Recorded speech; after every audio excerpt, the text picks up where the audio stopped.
La décoration d'intérieur, c'est déjà une réponse visible à un besoin intérieur invisible.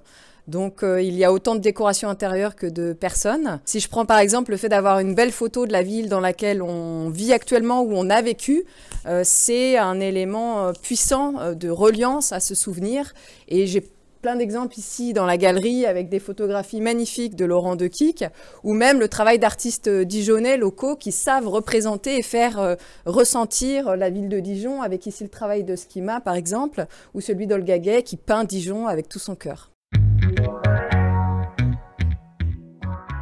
Les tendances actuelles restent d'amener de la couleur à la maison.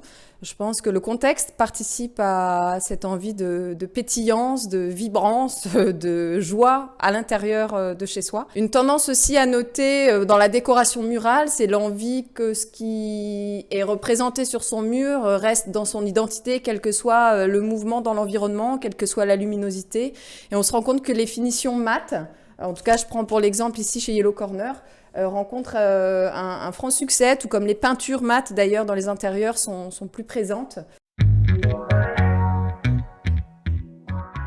Une belle pièce, une grande pièce chez soi, je crois qu'il ne faut pas en avoir peur quand on a un coup de cœur. Au contraire, c'est vraiment une super opportunité de lui donner une place et de raisonner avec cette pièce tous les jours, à chaque instant. Contrairement à ce qu'on peut imaginer, nos hauteurs dans le neuf font 2,50 m et dans l'ancien plus de 3 mètres. Donc la place, on l'a.